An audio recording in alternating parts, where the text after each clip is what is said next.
Then also former chair for the PNC is Bernard Mona is joining us this morning. Bernard Mona, how are you? I could have been better. There is a demonstration coming on because I know you're part of the Arise Ghana group that is supposed to be occupying the Bank of Ghana. Unfortunately, not today, but certainly to come on the 3rd. On the 3rd. As later agreed with the Ghana Police Service.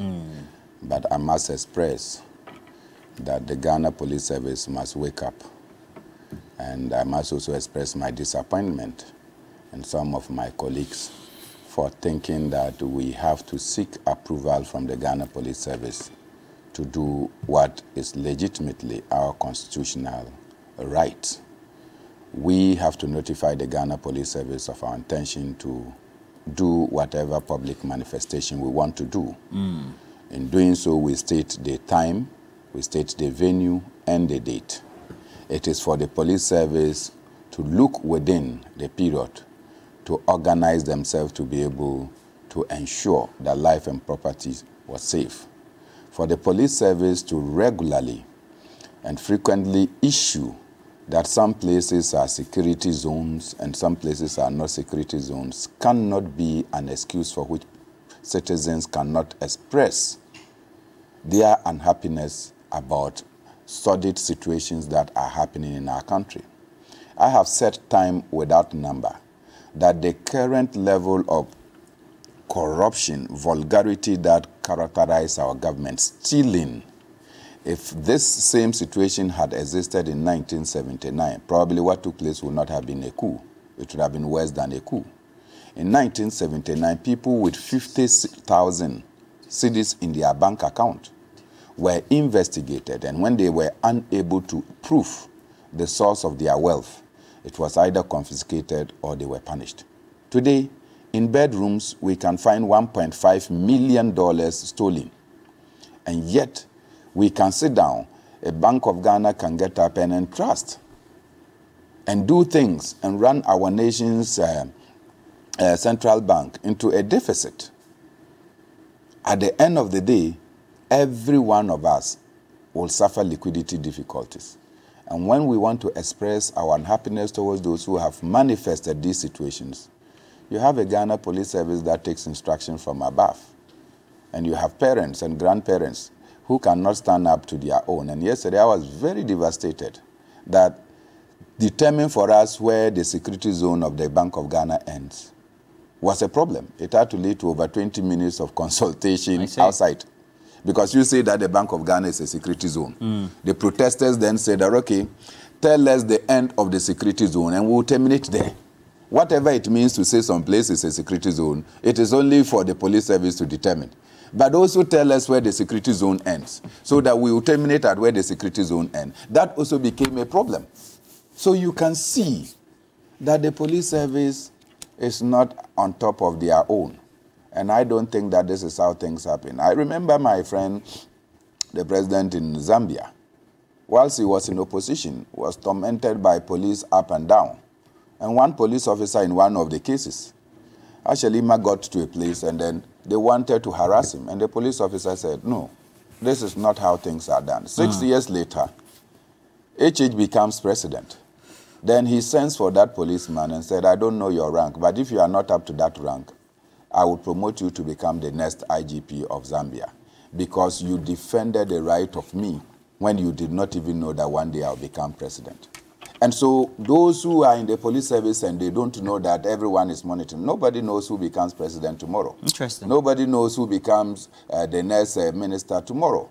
And so you should stop this political buy-in of the police service and do what the law requires you to do. And I think that if we do that, we'll have a very serene atmosphere. You are somebody, you're not mean to demonstrations. You're not new to demonstrations, so you know that you have to abide by what the Public Order Act says. Precisely, and that is why you notify the Ghana Police Service. The Public Order Act requires you to notify them within at least 5 days.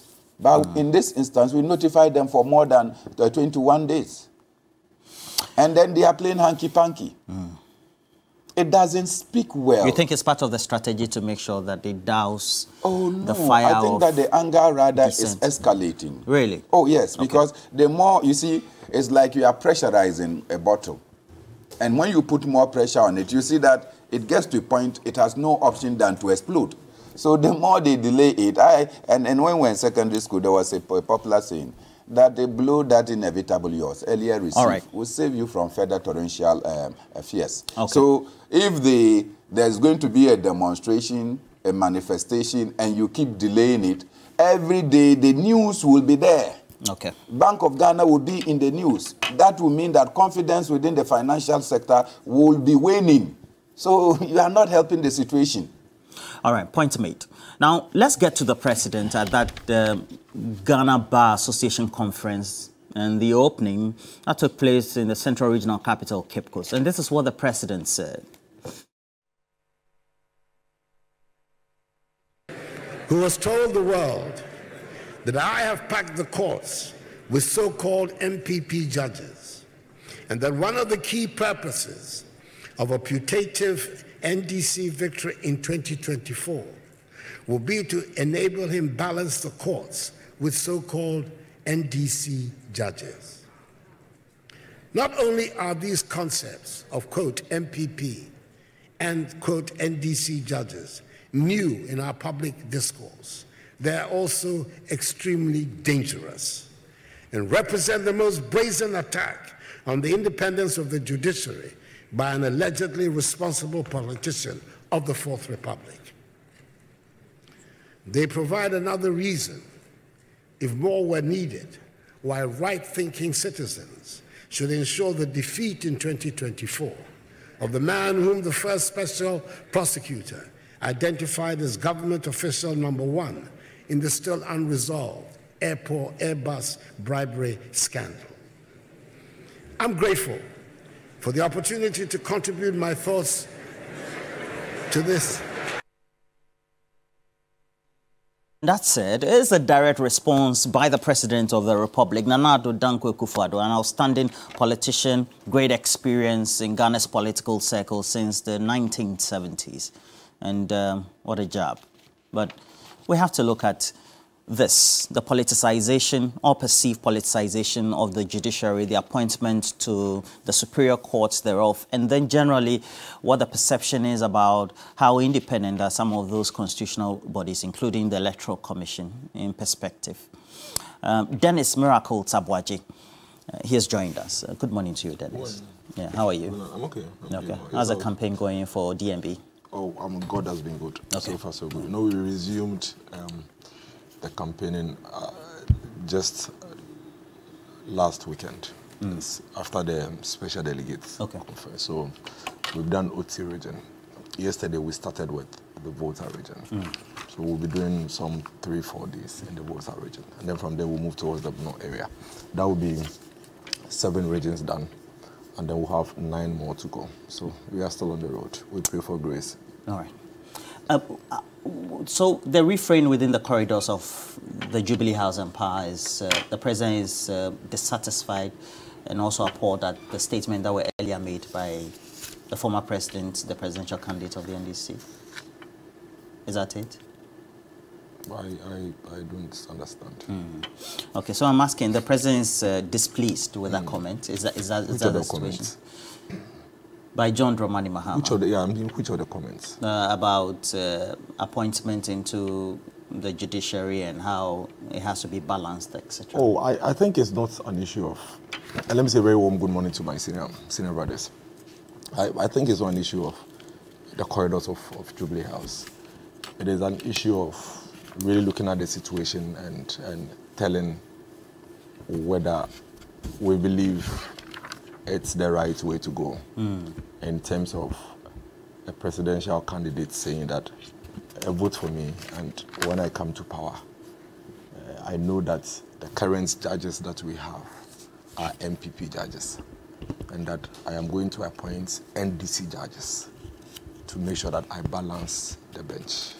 It's up to every other Ghanaian to analyze and see whether it's in the right it's in the right taste. Because I mean, Roland, in this country and in every democracy, everybody has a color. But there are those the law protects from being, should I use, identified publicly with the color. Okay, the laws created it that way within a democratic dispensation. I mean, even in the US, Supreme Court judges are appointed by the president. And in their case, sometimes we even know their views on whether they're issues. Republican or Democrats. We know their views on issues, not even the political inclinations, but we know some of them have strong views on gun-related issues, on sexuality issues, and all of that. So sometimes when they are appointed, we have people advocating that, no, we don't want this person because of A, B, C, D. But in this country, one of the things that we know and our laws are clear about is that our judiciary are non-partisan and they are independent. And so I can have a child or I can have a father who everybody knows that this is Miracle's father, and so he's probably MPP. But so long as he's a judge, you can't go and put your fingers in his face and say you are MPP. You understand? Because the laws grant them that. And so if a president even thinks that there is a judge who for some reason is known to have a certain political inclination, the question is not as to whether the person is MPP or NDC. It's as to whether the person qualifies, and as to whether in the person's decision-making on day-to-day basis is based on this political partisanship. I mean, we have so many lawyers today. Today we have an NDC Lawyers Association. If you talk to every lawyer, just like every politician or every police officer, the aspiration of every lawyer is ultimately to go to the bench, Supreme Court. If they so wish. Yes, I mean, most of them.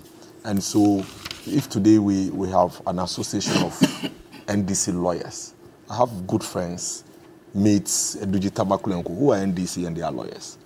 In 20, 25 years from now, if some of them are appointed to the Supreme Court, I know they are NDC, but the fact that they are on the Supreme Court doesn't mean they are there because they are NDC. They are there because they qualify. And when it gets to the appointment of the Supreme Court judges, it's not the president who goes out to be picking and pointing.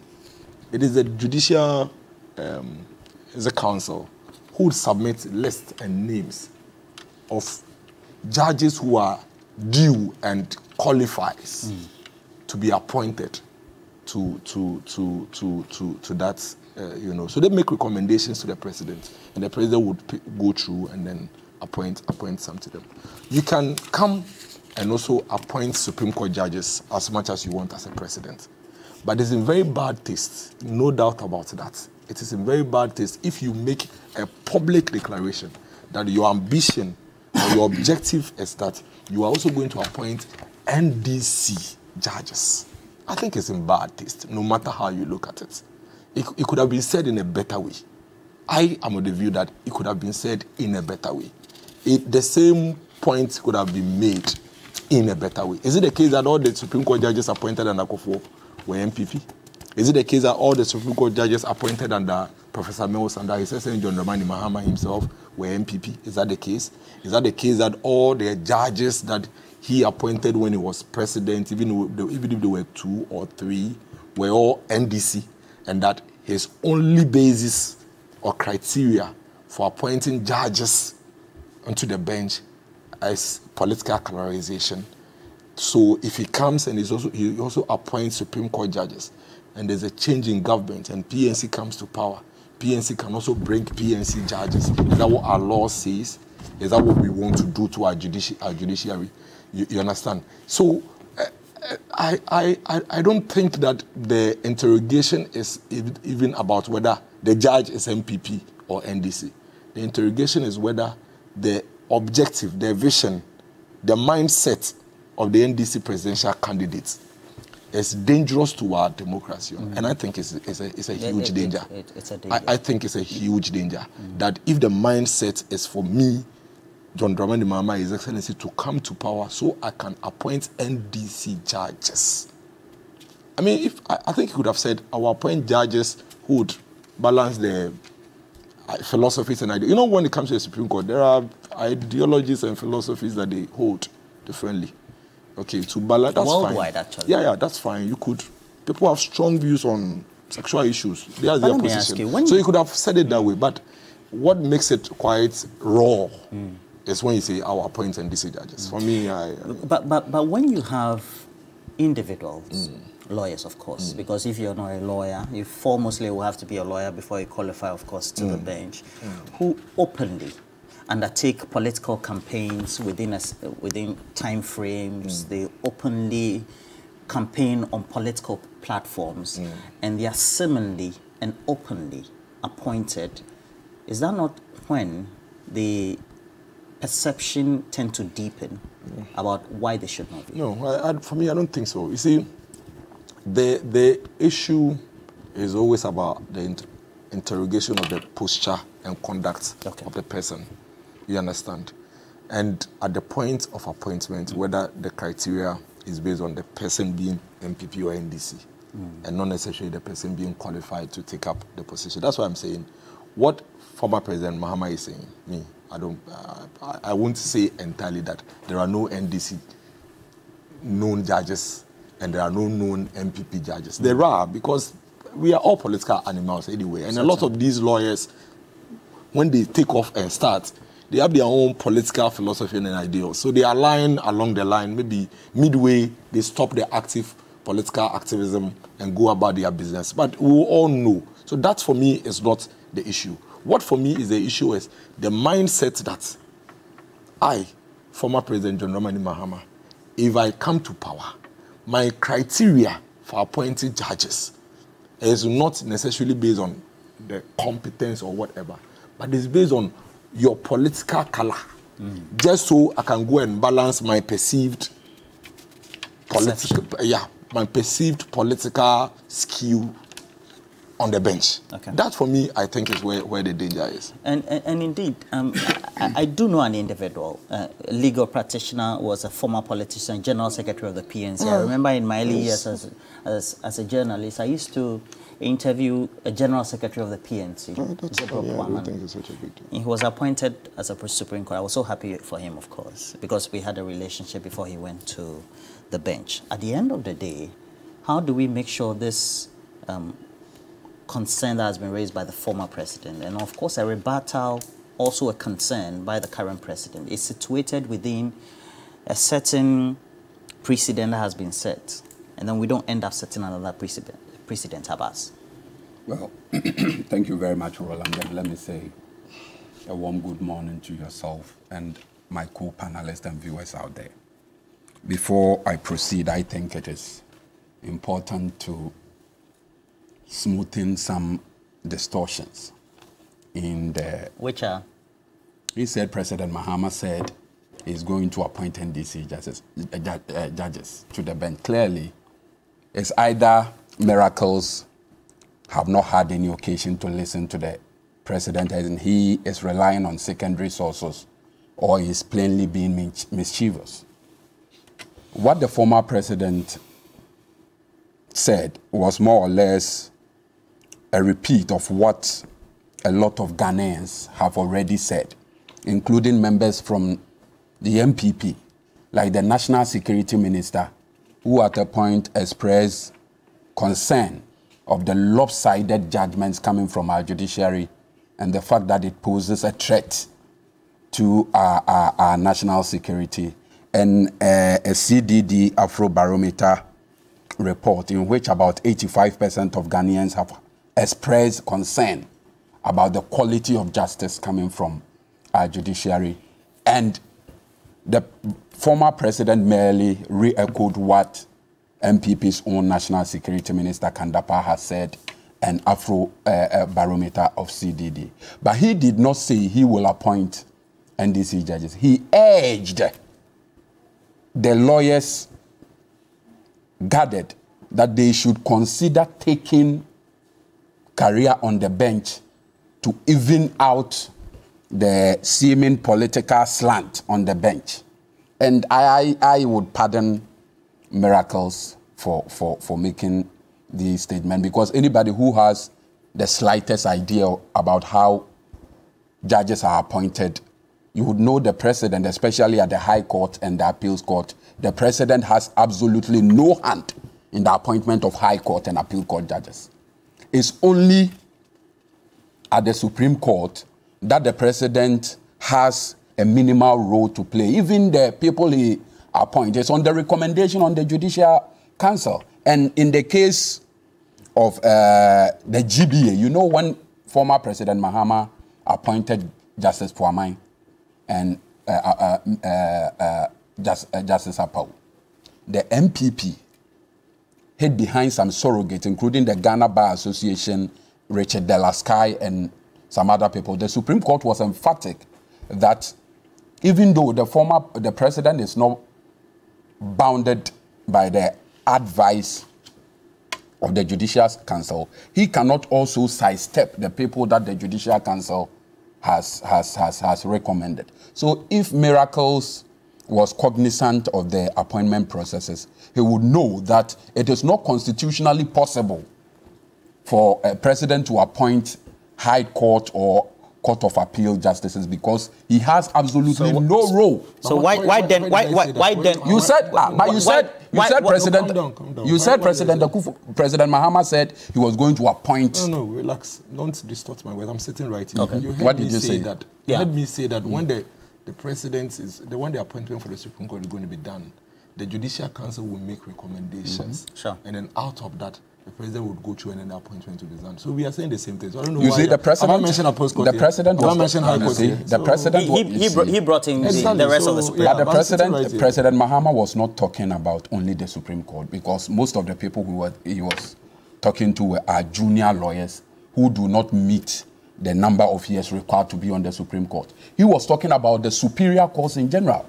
And the superior court is made up of the High Court, the Court of Appeal. So I am telling you, as a matter of information, based on your interpretation of not my interpretation, that is the fact. The president was talking about appointment into the Superior Court, and president do not have any role to play in the appointment of people in the High Court and the Court of Appeal. That said, I think Ghanaians are very disappointed in the Ghana Bar Association for allowing its platform to be desecrated by his President Akufo-Addo yesterday in such a despicable fashion. For a moment, anybody who listened thought he was listening to an MPP campaign rally because the kind of things that were said by the president, apart from the fact that they were unpresidential, they were also palpable falsehood. He talked about... What did he say that were unpresidential?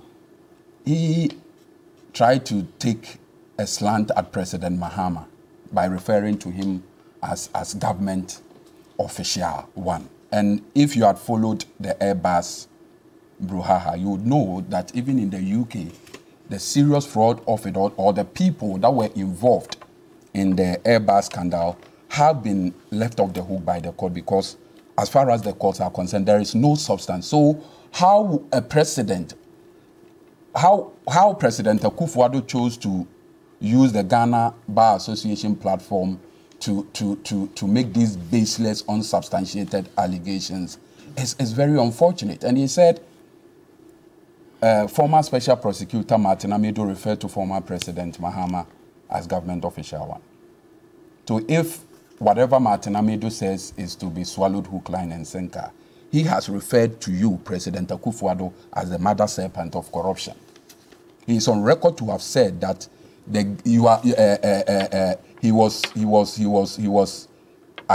want to paraphrase what he said, that his greatest mistake in life was to have believed a con man like you, President Akufo-Addo. If it comes to the fight against corruption, President Akufo-Addo comes nowhere near the record of President Mahama as far as fighting corruption is concerned. President Mahama is the only president in the history of the Fourth Republic to have prosecuted his own MP for engaging in acts of corruption. Under President Mahama, when people express dreams even to get $1 million, they were made to resign because the object of the President Mahama at the time was not for self-aggrandizement. Under President Mahama, the National Anti-Corruption Plan was initiated, which sought to expose corruption so that we can fight it frontally. What do we see under President Akufo-Addo? He's the only president in the history of Ghana who have been caught red-handed trying to steal from the national coffers. What do you mean by that? The Mary innovation deal. The Mary deal is one of the interventions President Mahama made to resolve the age-old Dumso. In opposition, President Akufo-Addo said it was inflated. We were supposed to pay 500 million. No, so where does the current president come in here? Good. In opposition, he said the contract was inflated, and we were to pay $500 million, operate the Ameri for 5 years, and it becomes a bona fide property of Ghana. President Akufo-Addo was all over the place saying the Ameri innovation deal was inflated, and when he comes, he will review it. While in opposition, his answers. He came, he reviewed it, and adjusted the cost of the whole Ameri deal upwards to about $1.4 billion. It doesn't make it corrupt. Good. Because that was just an amendment, and then I'm coming. So a variation. So he how made a does variation. this make this a corrupt deal? He made a variation and under an executive approval, smuggled about $800 million in there. The minority. The minority raised. I'm coming. Please. The minority raised. It cannot be true. This cannot be true. Please posit your argument within what Boakye Agyakong has said. What did he say? And then also, what your own opinion and perceptions on what Boakye Agyakong has said. Because Boakye Agyakong, if you listen to him, did not say the president had in any way, based on his actions while he was energy minister, appropriated or undertaking any corrupt deal in relation to the Ameri deal. And we have to be truthful when we're communicating some of these things. Roland, please, I'm either you end for me or I go to Bernard. No, let me situate this within the proper context. Please do. Because we're talking about judiciary, now you've gone to Ameri, please. No, we are situating the whole context. If you don't situate the conversation, I'll end this conversation. I'm situating the conversation between what the president said at the bar conference. He was trying to take a dig. What's the relation? There is a relation. He sought to create the impression that President Mahama, being government official one, is corrupt and therefore does not deserve to be given the mandate in 2024. So, Roland, are you denying the fact that the Ameri innovation deal was done under an executive approval given by the Secretary of President Akufo-Addo, and President Akufo-Addo came out to tell Ghanaians he was misled? So if you say that Ameri innovation deal was not fraught with corruption, I don't know what corruption actually you have means. cited that. So and we know what the opinion of a former energy minister is, and that is public. But the former energy minister, how you bring in the president? No, the former energy minister has stated emphatically that the Ameri innovation deal was being spearheaded by the cousin of the president. He doesn't say the president. But this is public knowledge. That's why where does Gabi Ochedaku derive his authority from? I want us to be sequential in arguments, and then let's posit the argument within the subject matter. I think that it helps. It helps. So we have a former president, the presidential candidate of the NDC. He makes a comment. The president comes to make a rebuttal, and this is specific in relation to appointments that are made within the structure of the judiciary, a certain aspect of the judiciary, which is crucial for adjudication. So we are positing our comments based on that. Now you veer into this fray, and I'm saying that let's posit our arguments adequately.